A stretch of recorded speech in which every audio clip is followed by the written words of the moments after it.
ላውጣልህ። ያው እነዚያ ቢያስቀምጠዋል። ያው ወማ አርሰልና ሚን ቀብሊከ አለ ከአንተ በፊት እኮ መልእክተኛ አላክንም። አምላክ ከኔ በቀር አምላክ የለምና ተገዙኝ በማለት ቢሆን እንጂ መልእክተኛ አንድንም አላክንም አለ። ስለዚህ አምላክ ሁሉንም ነቢያት የላካቸው ምን ብሎ ነው? ላኢላሃ ኢለላህ ብሎ የላካቸው ማለትም ከአንድ አምላክ ውጭ የሚመለክ አምላክ የለም ብሎ የላካቸው። ይሄ ነው የእስልምና መሰረት። አሁን እኛ እስልምና ስንል አዳም ሙስሊም ነው ስንል በቁርአን የሚያምን ሰላት 5 ጊዜ የሚሰግድ ጀለብያ የሚያደርግ ውዱ የሚያደርግ ሐጅ የሚያደርግ ማታቸው አይደለም። በተአምር ህጎቹ ይለያያሉ። ግን የእስልምና መሰረቱ አንድ ነው። እሱ ምንድነው? ላኢላሃ ኢለላህ የሚለው ቃል ነው። እሱም ደግሞ ከፈለግ መጽሐፍ ቅዱስ ላይ ከፍተን እስልምና እንዳለ እናሳየት እንችላለን። ግን ከቁርአን ስጀን አምላካችን ተመልከት ምን እንዳለ ኢዝ ቃለ ለሁ ረቡሁ አስሊም አለ። አምላክ ለአብርሃም እንደዚህ አለው። ምን አለው? ጌታው ለእርሱ ታዘዝ ባለው ጊዜ መረጠው። ሙስሊም ሁን አለው። ቃለ አስለምቱ ሊላሂ ረቢል ዓለሚን ለዓለማቱ ጌታ ሙስሊም ሆንኩኝ አለ። ማን? አብርሃም። እንቀጥል። በህግጋቲቱ ኢብራሂም ልጆቹን አዘዘ፣ ያዕቆብም እንደዚሁ ልጆቹን አዘዘ። ልጆቼ ሆይ አላህ ለእናንተ ሃይማኖትን መረጠ፣ ስለዚህ እናንተ ሙስሊሞች ሆናችሁ እንጂ አትሙቱ አይደለ አላቸው ይላል። ስለዚህ እስልምና ማለት ከአዳም ጀምሮ እስካሁን ድረስ የመጣ ተዋረድ ያለው ከጊዜ በኋላ ዱብ ብሎ አይደለም። አሁን ምሳሌ ስላሴ የሚባለው የትኛው ነብይ አልሰበከውም። ክርስቲያኖችም እንዳመኑት ስላሴ የሚባለው ነገር የመጣው ኢየሱስ ከሞተ ከ300 ዓመት በኋላ ነው። አያ ከጊዜ በኋላ የመጣ ነው። ከሆነ ጊዜ መጥና ሶስት አምላክ አለ። አንዴ ልጨርስ ሐሳቤን። ግን እስልምና መሰረቱ የእስልምና ሐሳብ የእስልምና አስተምሮ ሃይማኖት ራሱ ተዋረዱን ጠብቆ የመጣ ከአዳም ጀምሮ እስከ ነብዩ ድረስ የመጣ ነው። እሱም ደግሞ አምላካችን የመረጠልን ተመልከት፣ ምን እንደሚያምላካችን ኢነ ዲነ ኢንደላሂ ኢስላም አለ። አላህ ዘንድ የተወደደ ሃይማኖት ኢስላም ብቻ ነው አለ። ስለዚህ አምላካችን ዮኒ ተራን ጠብቅ፣ አሳይታለሁ። ሄኖክ ይጨርሳል። ሄኖክ ቀጥል። መሰረቱ ምንድን ነው እያልኩ ነው እኮ። አዳም ነው እስልምናን ያመጣው። አሁን ወደ ነጥባችን እንምጣ። ወይስ አላህ የሚባለው ወደ ምድር መጥቶ ነው ሃይማኖቱን? ለምሳሌ እኔ ሃይማኖቴን ከእናት ከአባቴ የወሰድኩት፣ እናት አባቶችም እንደዛው ነው እየወረሱት የመጣው። ክርስትናን ማን መሰረተው? ከክርስቶስ ከነቢያችን ላለው። እስልምናን ማን መሰረተው? ከየት መጣ? ማን ነው መስራቹ? መስራች የለውም። ይሄ ነው አካል የሚባለው። አላህ ለማ ተናገረ?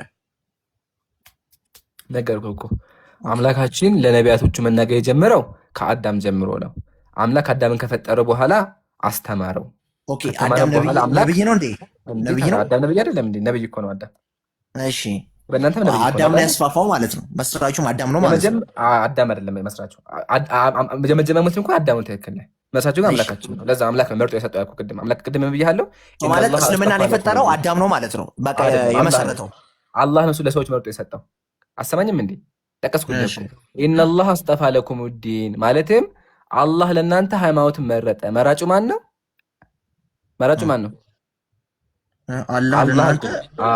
አላህ። ስለዚህ መርጦ የሰጠው ማን ነው? አምላካችን ነው።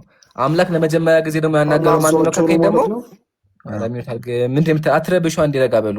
እሺ፣ አላህ ለመጀመሪያ ጊዜ ደግሞ ህጉን የሰጠው ለማን ነው ካልከኝ ደግሞ ለአዳም። የመጀመሪያው ሰው አዳም ነበረ። አዳም ደግሞ ነብይ ነው፣ አላህ ያናገረው ነው። ስለዚህ እሱ አዳም ደግሞ አንድ አምላክ ያመልክ ነበር። ቀጥሎ ነብዩ መሐመድ በፊት ነብዩ አዳም ነበር ማለት ነው። እስልምናን የተቀበለውም የመሰረተውም ማለት ነው። የመጀመሪያ ሙስሊም አዳም ነው። አዎ ትክክል ነህ። የተቀበለውም እስልምናን የተቀበለው የመጀመሪያ ሙስሊም ነበረ። ቁርአንስ ማን የተቀበለው? ቁርአን የመጨረሻው መጽሐፍ ነው። ከቁርአን በፊት ብዙ መጽሐፎች ነበር። ቁርአን ደግሞ የመጨረሻው መጽሐፍ ነው። ኦኬ፣ ቁርአን ማን የተቀበለው? ነብዩ መሐመድ። በስንት ዓመታቸው ተቀበሉት? ጥሩ ጥያቄ። የተቀበሉት አሁን ኦልሞስት ከ1400 ዓመት በፊት ነው። እሳቸው በስንት ዓመታቸው ነው ቁርአን ያገኙት? 40 አካባቢ 42 ምናምን አካባቢ እድሜው ማተር ያደርጋል። እሺ፣ ከዛ በፊት ምን ነበሩ? እሳቸው ክርስቲያን ነበሩ ማለት ነው? አይደለም፣ ክርስቲያን ነበሩ አይደለም። ነብዩ ሰለላሁ ዐለይሂ ወሰለም ከመጀመሪያው ጀምሮ ሙስሊም ነበሩ። ልስጥ ማስረጃ። ከቁርአን በፊት እስልምናን የሚጠቅስ ቁርአኖች ነበሩ ማለት ነው? እንዴት አይደለም? ከመጨረሻው ቁርአን ከሚባለው ኦሪት የሚባል መጽሐፍ ነበረ፣ መጽሐፍ ቅዱስ የሚባል መጽሐፍ ነበረ፣ ወንጌል የሚባል መጽሐፍ ነበር። ታዲያ ትክክል ነበረ። ወንጌል የሚባል መጽሐፍ ነበሩ። ታዲያ እሱ ከመጀመሪያ ከነብዩ ጀምር ተመልከት ምን እንደሚይዝ መጽሐፍ። ኦሪት የእስልምና መጽሐፍ ነው። ታዲያ ይሄን እኮ አታውቅም እንዴ? ወላሂ ነው። አዳምጥ፣ መጀመሪያ ጋር ተመልከት። ለም የኩን ሰይዱና ሙሐመድ ሰለላሁ ዐለይሂ ወሰለም ቀብለ አልቢዕሳ ዐላ ዲኒ ቀውሚሂ ነቢዩ ሰለላሁ ዐለይሂ ወሰለም ከመጀመሪያው ጀምሮ ጣዖት አምላኪ አልነበሩም። በል ውሊደ ሙስሊማ ሙስሊም ነበሩ፣ ሙእሚነን ካን አማኝ ነበሩ። ነቢዩ ሰለላሁ ዐለይሂ ወሰለም አማኝ ነበሩ፣ በአንዱ አምላክ ያምናሉ፣ ግን ህግ አልነበራቸው ማለት ህግ አልተቀበሉም። ለዛ አምላካችን ነቢይ አድርጎ መርጦ ህግ የሰጣቸው እንጂ ከመጀመሪያው ጀምሮ የአብርሃምን አምላክ አንዱን አምላክ ነበር የሚያመልኩት። ጨረስን። ሁለተኛ ደግሞ ኦሪትን ያወረደው አምላካችን ነው፣ የሙስሊም መጽሐፍ ነው፣ የሙሴ መጽሐፍ ነው። ሙሴ ደግሞ ያወረደው ማን ነው? አምላካችን ነው። ሲቀጥል ተከታዮቹ ደግሞ ሙስሊም ነበሩ። ልስጥ ለሱ ማስረጃ አምላካችን ተመልከት ምን እንደሚል፣ እኛ ተውራትን በውስጧ መመሪያና ብርሃን ያለባት ሲሆን አወረድን። እነዛ ትእዛዝን የተቀበሉት ነቢያት በእነዚያ በአይሁዳውያን ላይ በእርሱ ይፈርዳሉ። ይህ አይደለ? ስለዚህ ያወረደው ማን ነው? አምላካችን ነው። የተወረደላቸው ሰዎች ደግሞ ሙስሊሞች ነበሩ። ኦኬ፣ ከሰማይ ዱብ ያለ መጽሐፍ ነው ማለት ነው? አይደለም። ኦኬ፣ እሺ ንገረኝ እስኪ እንዴት አዎ፣ ነው? ከቁርአን ጀምረን ቁርአን ለምሳሌ ከቁርአን ጀምረን ቁርአን የቃል መጽሐፍ ነው ማለትም፣ ግን ጥያቄ አበዛ። ይሄ የመጨረሻ ጥያቄ ነው። እሺ፣ ቁርአን የቃል መጽሐፍ ነው። የቃል መጽሐፍ ነው ማለት ነው። የሆነ ተጽፎ የመጣ ዱብ ያለ መጽሐፍ አልነበረም። በ23 ዓመት እንደ አስፈላጊነቱ በመልአኩ ገብርኤል በኩል ነበር የወረደው። በቃል ነው የወረደው። አምላካችን ምናል ኢና አለይና ጀምዐሁ ወቁርአን፣ አንተ ነቢይ ሙሐመድ ሆይ እኛ ቁርአን ልብህ ላይ እናወርደዋለን፣ ቀጥሎ እንዳትረሳው እናደርጋለን አለ። ቁርአን የቃል መጽሐፍ ነው፣ የጽሁፍ መጽሐፍ አይደለም። ይገርምሃል፣ ሲጀመር ምድራችን ላይ ከብዙ ሚሊዮን በላይ ቁርአን ሐፊዞች አሉ። ማለትም ቁርአን ላይ በቃላቸው ይማር፣ ይሄ ሙሉ ቁርአን በቃላቸው ይዙታል። ለምን? ቁርአን የቃል መጽሐፍ ስለሆነ። ገባ? ቀጥሎም ግን ደግሞ ይጻፋል። ሱሐቦች ደግሞ በቃላቸው ከሐፈዙ በኋላ እንዳይረሳ ደግሞ ይጽፉታል። ስለዚህ ቁርአን ወደ በቃል ደረጃ ነው። አምላካችን ለጅብሪል፣ ጅብሪል ደግሞ ለነብዩ ሰለላሁ ዐለይሂ ወሰለም። ይሄ ነው። ወደ ኦሪት ልምጣ። ኦሪት ደግሞ አምላካችን አላሁ ሱብሓነሁ ወተዓላ ጽፎ ለሙሳ የሰጠው መጽሐፍ ነው። አምላክ ቁርአን ላይ ወከተብና ለሁ ፊል አልዋህ አለ፣ በሰሌዳው ላይ ጻፍንለት አለ። ጸሐፊ ማን ነው? አምላክ ጽፎ ነው የሰጠው። ለማን? ለሙሴ። ኢቭን መጽሐፍ ዘጸአት ምንድን ነው የሚለው? በእግዚአብሔር ጣት የተጻፉ ነው የሚለው። ላውጣልህ እሱ ነው። አይ ኖ እኔም እንትን ያልተዋጠልኝ ነገር አለ። ከማስረጃው ነገር በመጣ ደስ ይለኛል። እዚህ ጥያቄ በደንብ ነበረ ጠይቃለሁ ያልኩትም ድካም ላይ አስታስብ መሰለኝ። ከፈለክ ሚውት አድርገህ ተቀመጥና ማለት ነው። ከዛ በኋላ አስበህ ትጠይቃለህ። እሺ አይ ግን አንድ ጥያቄ ብቻ ጠይቄሃለሁ። አንድ ጥያቄ ብቻ መጨረሻ። እሺ ሄኖክ፣ አንተ በህይወትህ ከባድ መጥፎ የምትለው ነገር ምንድን ነው? እኔ እንጃ፣ ያሰብኩትን ነገር ሳላሳካ ያላሳካሁት። ኖ ተግባር። ምሳሌ ይሄ ሰው በጣም ቆሻሻ ሰው የምትለው ምን ካደረገ ነው? በጣም ባለጌ ሰው የምትለው ምን ካደረገ ነው? ያው ሰውን ሰው ከገደለ ነው። እናንተ ካፊሮችን ረዱ እንደምትሉት ማለት ነው። እንደዛ መሰለኝ። ይገርምሃል፣ ኢየሱስ ህፃን ልጅ ገሏል። ኢቭን መጽሐፍ ቅዱስ ላይ እግዚአብሔር ህፃናትን ድንጋይ ላይ እያያዛችሁ ፈጥፍጧቸው፣ እንደዚህ ትይዙና ፈጥፍጧቸው ብሏል። እንደዛ ሆነማ እናንተ ክርስቲያኖችን ግደሉ ትላላችሁ አይደል እንዴ? እኛ እንደዛ የሚል የለንም። ነብዩ ሰለላሁ ዐለይሂ ወሰለም ሐዲስ ላይ አላህ ውጭ የማያመልክ ይታረድ ይገደል ይባላል። እሱ መጽሐፍ ነገሥት የሚላል ከእግዚአብሔር ውጭ እሱ ነገር እኮ አዳምጠኛ። እሱ ማለት መጽሐፍ ቅዱስ ላይ ነው ያለው። መጽሐፍ ቅዱስ ላይ ምን ይላል መሰለክ? ከእግዚአብሔር ውጭ የሚፈልግ ካለ ይታረድ ይላል። መጽሐፍ ነገሥት ላይ አለልህ። በቁርአን ከሆነ ነብዩ ሰለላሁ ዐለይሂ ወሰለም ምን አሉ? መን ቀተለ ሙዓሃደን ለም የርህ ራኢሐተል ጀና፣ አንድን ክርስቲያን ሰላማዊ ክርስቲያን የገደለ ካለ የጀነትን ሽታ አያገኝም ነው። አምላካችን ደግሞ ቁርአን ላይ ምን አለ? መን ቀተለ ነፍሰን ፈካነመ ቀተለ ናሰ ጀሚዓ፣ አንድ ነፍስ ካለ ህግ የገደለ ካለ የሰውን ልጅ እንደገደለ ነው ያለው። አሁን የራስህ መልስ። መጀመሪያ ብያለሁ፣ ኢየሱስ ህፃን ልጅ ገሏል። አንደኛ ምድር ላይ መጥቶ ህፃን ልጅ ገሏል። ሁለተኛ ደግሞ እግዚአብሔር ህፃናትን እየያዛችሁ ድንጋይ ላይ ፈጥፍጡ፣ እርጉዞች ሆዳቸውን ቅደዷቸው ብሏል እግዚአብሔር። ምን ትላለህ? እግዚአብሔር እውነት ሰዎችን ሆዳቸውን ያስቀዳል ማለት ነው? እርጉዞችን ኢቨን በመጋዝ ይተረትሯቸው ነበር። ይለያያል መጽሐፋችን ወይስ ምንድን ነው? ዮኒ አትረብሽ እባክህን። እኔ እኮ ደስ ይለኛል ግን አትረብሽ። ከየትኛው ልጀምር ሄኖክ? ይህን ጥያቄ ስመልስልህ እንደ ግሌ ነው፣ እንደ እውቀቴ ማለት ነው። አሁን ስለጠየቀኝ ጥያቄ ምንም እውቀቱ የለኝም። ይነበብ ብመልስልህም ያለ አዋቂ ነገር ነው። ገባ? በቃ አንብበውና ሌላ ጊዜ መስጠት ትፈልጋለህ? ይነበብ። በቃ ህዝቡ ያንብበውና እንደዛ እንግባባለን። መልስ ፈልገህ ትመጣለህ። መልካም ነው እላለሁ። እስኪ ምንድን ነው የሚለው? አንብባት እስኪ ምንድን ነው የምትለው? ችግር ባቢሎን ሆይ አፍሯሻ ባቢሎን ካለ በኋላ ህፃናቶችሽን እያነሳ በአለት ላይ የሚፈጠፍጣቸው የተባረከ ነው። ሰምተኛል ሄኖክ? እንዴት ነው እነዚህ ህፃን ልጆችን እያነሳ ድንጋይ ላይ ሲፈጠፍጣቸው የምትባረከው? እችን ህፃን ልጅ ምን አደረገች? ጥያቄውን አብራርቼም መልስ ይዤ ልመጣ ነው። አንደኛ። ሁለተኛ ደግሞ ሆድ መቅደል ላሳይክ፣ ሆዳቸውን እንደሚቀዷቸው ላሳይክ። ኦኬ እስኪ አንብበው ምንድን ነው የሚለው?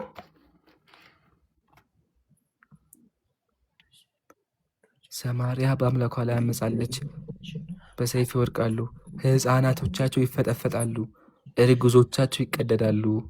እርጉዞቹ ሆዳቸው ይቀደዳል ይላል። እነዚህ እርጉዞች ናቸው አይደለ? እነዚህ እርጉዞቹ እየተያዙ ሆዳቸው ይቀደዳል። የኛ መጽሐፍ ቅዱስ ነው በነገራችን ላይ። የእናንተ ትንቢተ ሆሴዕ የእግዚአብሔር በነገራችን ላይ እንደዚህ አይነት ነገር ይብራን እንደዚህ አይነት አፕሊኬሽን ሰርቼ ራሴ አዘጋጅቼ እኮ መልቀቅ እችላለሁ። ታውቃለህ ይህ ነገር። ስለዚህ ሊሆን ይችላል አይቼው መጥቼ መልስ ብሰጥ መልካም አይመስልም ብራዘር? እስቲና እቺ ምንድን ናት? አታስብ። ሁሉ በደጄ ነው። ሁሉ መጽሐፍ ቅዱስ አለኝ። የጴንጤ ኦርቶዶክስ በግዕዙ ባይብል ላይ ከፍተህ ሰኝ አሁኑን እርጉዞች ይቀደዱ የሚለውን ያው መጽሐፍ ቅዱስ እና በምን ስራቸውም መሆኑን ስራ ላይ ይመጣል። ኃጢአታቸው መሆኑን ይሄ ይታያል። ምንድን ነው የሚለው? እሺ መጽሐፍ ቅዱስ ያ ቀጥል፣ ሂድበት። መጽሐፍ ቅዱስ ተመልከት ምን እንደሚል። ዙም ላድርግልህ በደንብ ሊታይህ። ሰማርያ በአምላኳ ላይ አምጻለች፣ በደልን ትሸከማለች፣ በሰይፍ ይወድቃሉ። የተሸከመችው በደል ምንድን ነው? የተሸከመችው በደል ምንድን ነው? እግዚአብሔር ላይ አምጻለች። የተሸከመችው ኃጢአት ምንድን ነው? እግዚአብሔር ላይ አምጻለች። ኃጢአተኛ አይጸድቅም። አዎ ታዲያ ስለነስማማ አልካድም እኮ። እሺ ግን ቀጥሎ እግዚአብሔር ምን አለ? እግዚአብሔርን ስለካደች ሆዷን ቅደዷት አለ። ሕፃናቶቻቸው ይፈጠፈጣል። ሕፃን ልጅ ምን አጠፋ? እግዚአብሔር ምንድን ነው? ሕፃናቶቹ እየያዙ ይፈጠፈጣል። ድንጋይ ላይ ፈጥፍጧቸዋል አምላክ እግዚአብሔር። እና ደግሞ እርጉዞች ደግሞ ካሉ ይቀደዳሉ። እሱን ነገር አብራርቼ ልመጣለሁ። እኛ አምላክ የሞተልን አምላክ እኛን አይገለንም። ይብራል ወላሂ ይገለሃል፣ ወላሂ ይገለሃል። ላሳይክ ደግሞ እግዚአብሔር ምን እንዳለ። ወላሂ እግዚአብሔር ሰዎችን ይገላል። ላሳይክ አንድ የመጨረሻ ከዛ ይበቃል። እቺ እንደማንበት ምንድን የምትለው? በነገራችን ላይ ያልተገለጠ አምላክ ነው ያለ፣ ታምር ያልሰራ አምላክ ነው ያለ፣ ዕውር ያላስነሳ አምላክ ነው ያለ፣ የሞተ ሰው ያስነሳ አምላክ ያለኝ ሰው ነኝ። አንዴ እዚህ ጋር ልምታነ ትቀጥላለህ። ቆይ አንዴ እሺ። ዕውር ያበራ አምላክ ያለኝ ሰው ነኝ ወላሂ። ቆይ ልምታ አንዴ ፍቀድልኝ። መታኝ እስቲ እንመታተነ ትቀጥላለህ። ያው እስኪ አንተ በመድ የምትሎች ያንተ አምላክ እሺ። ሚስጥርህ ከሰውና ከመላት ከማንኛውም ፍጥረት የተደበቀ አንተ አምላክ ሰው አይገባውም። ሶስት አምላክ ነው አሁን ድረስ ሰው አይገባውም። ኢቭን አብ ወልድ መንፈስ ቅዱስ ነው አይገባቸውም። ሰዎች አይገባቸውም። ስላሴ ሚስጥር ነው። ስላሴ እንኳን አንተ መላኮችም አይገባቸውም። ሰው የማይገባው አምላክ ነው። አንደኛ ፍቺው ጥልቅ ነው። ማንም ማስረዳ አይገባ ነው። ማንም አያውቀውም። መላኮችም አያውቁትም። ሐቢቢ አንተ አይደለህም። እንኳን አንተ መላኮችም አያውቁትም። የምታመልከው አምላክ እነዚህ ሶስት አምላኮች ሚስጥራቸው ጉዳቸው ማንም አያውቀውም። ያው ማንም አያውቀውም ማለት የተሰወረ ነው። አንደኛ። ሁለተኛ ደግሞ ተአምር ብለሃል። ኢየሱስ ተአምር በራሱ አልሰራም።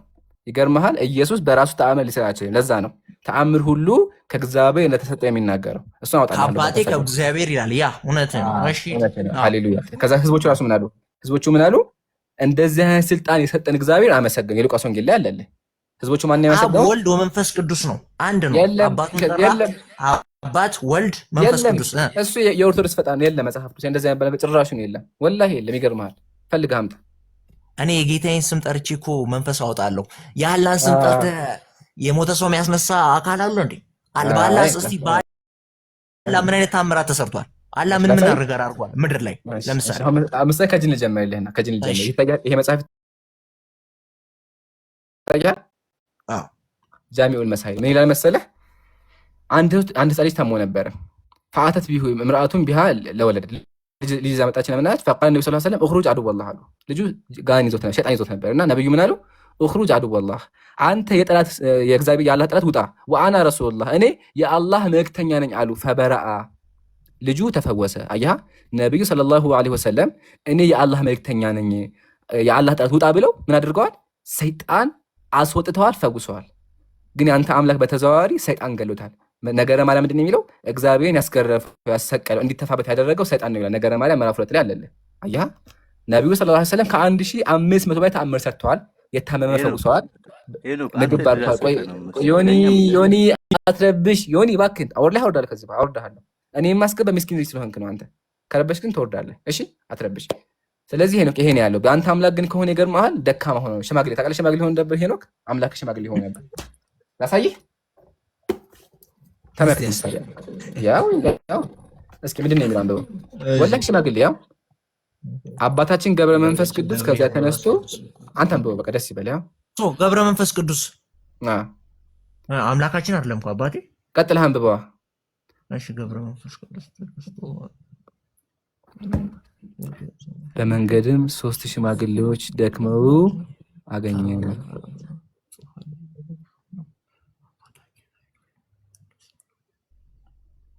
3 ሽማግሌ አያ 3 ሽማግሌዎች አምላኮች ናቸው። እነዚህ ናቸው አምላኮች። ያው ሽማግሌዎች፣ የደከሙ ሽማግሌዎች። እሺ አየህ አሁን ይሄን እንዴት የምታመልኩ አንተ? የደከመ ሽማግሌ አየህ፣ ታዝሎ አየሃቸው አርጅተው። እሱ አላህ ምንድን ነው? ሽማግሌ ነው? ወጣት ነው? ልጅ ነው? ጎረምሳ ነው? በሱ አይገለጽም። እግዚአብሔር ከሆነ ኢየሱስ ከሆነ ወጣት ነው። ኢየሱስ ጎረምሳ ነው። ማለትም 30 ዓመቱ ነው ኢየሱስ። አይ ቲንክ ኢየሱስ 33 ዓመቱ ከ33 ወር ከ23 ቀን ነው ዓመቱ ኢየሱስ። እሺ ስለዚህ ኢየሱስ አሁን እንትን ነው። ይሄ ምንድን ነው የሚባለው? ኡስታዝ ሰላም አለይኩም። ምንድን ነው የ33 ዓመት ሰው ጎረምሳ ነው የሚባለው? ምንድን ነው የሚባለው? ጥቀሱልኝ። ኢምራን እኔ እናንተን ይሄ ነገር ግን አያግባባንም። ልጨርስ። ስላሴዎች ደግሞ ከሆኑ ትንቢተ ዳንኤል ላይ የሸመገቡ ናቸው። ሸምግለዋል። አታያቸውም? ሸምግለዋል። የሸመገቡ ናቸው። ስለዚህ አንተ አምላክ ሽማግሌዎች ናቸው። አንደኛው ደግሞ ወጣት ነው።